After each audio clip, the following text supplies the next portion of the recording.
Hello అండి, అందరికీ నమస్కారం. సలాం అలైకుం అందరికీ.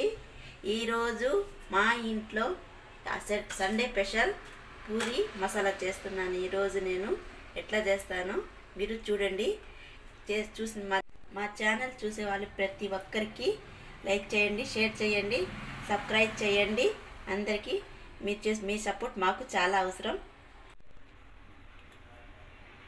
చూసారు కదండి. ఇప్పుడు పూరి మసాలా కోసం నేను ఏమేమి పదార్థాలు తీసుకుంటాను చూడండి. 3 గడ్డలు పెద్ద ఉల్లిపాయలు తీసుకున్నానండి. ఉల్లిపాయలు దాంట్లో ఎక్కువ పడతాయి. ఉల్లిపాయలు, 1 గడ్డ తెల్లగడ్డ, కరివేపాకు, పచ్చెనగపప్పు, దీంట్లో సోపు, ధనియాలు ఈ 2 వేస్తున్నానండి. ఇది వేస్తేనే బాగా వస్తుంది. దీంట్లో ఆవాలు, జీలకర్ర, కొత్తిమీర. ఇప్పుడు దుంపలు మాత్రం కట్ చేసి నేను ఉడక పెట్టుకుంటున్నానండి. ఇప్పుడు కడాయి పెడుతున్నానండి. నేను దీంట్లో ఆయిల్ వేసుకుందాం.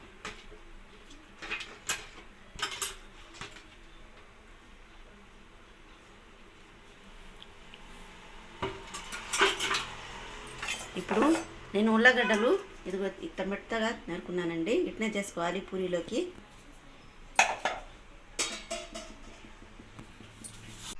ఆవాలు, జీలకర్ర వేస్తున్నానండి. ఇప్పుడు పచ్చెనపప్పు వేస్తున్నానండి. ఇప్పుడు జీలకర్ర, సోపు వేస్తున్నాను. జీలకర్ర, ధనియాలు. ఇందాక పచ్చిమిర్చి చెప్పడం మర్చిపోయినానండి. ఇప్పుడు పచ్చిమిర్చి వేస్తున్నానండి. ఇప్పుడు ఎర్రగడ్డలు వేసుకుందాం. ఎర్రగడ్డలు పొడుగ్గా కట్ చేసుకోవాలండి. ఈ మనం కట్ చేసుకోవాలా, చూసారు కదా. ఇప్పుడు తెల్లగడ్డలు వేసుకున్నాం. కరివేపాకు,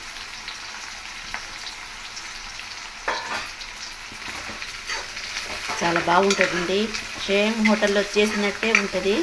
కావాలంటే మీ ఇంట్లో ఖచ్చితంగా ట్రై చేసి నాకు కామెంట్ చేయండి ఎట్లుంటుందో. ఈరోజు ఆదివారం అండి. మా పిల్లకాయలు పూరి మసాలా చేయమని చెప్పారండి. అందుకోసం నేను ఈరోజు ఇది చేస్తున్నాను.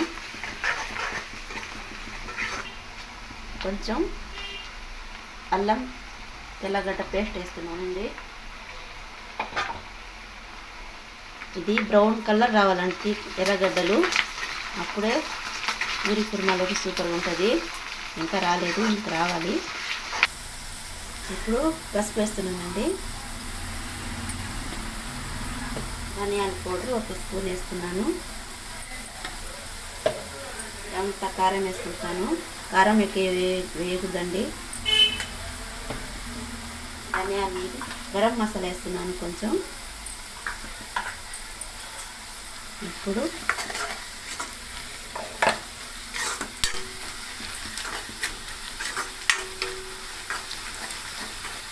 సరే కదండి.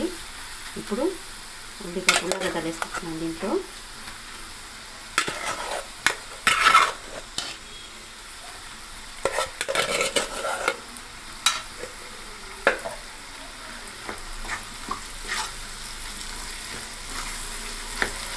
ఎందుకంటే కారం ఉండకూడదండి దీంట్లో, బాగుండదు. చూసారు కదా.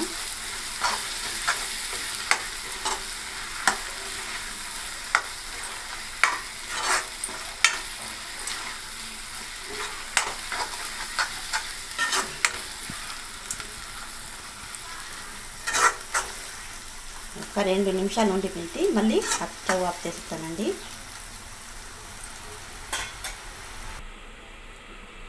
కొంచెం వాటర్ వేసుకుంటున్నానండి.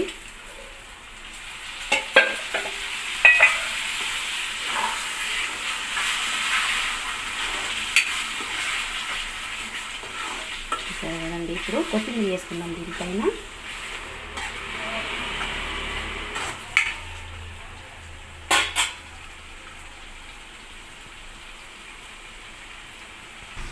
అయిపోయిందండి. ఇప్పుడు మసాలా స్టవ్ ఆఫ్ చేసేస్తున్నాను.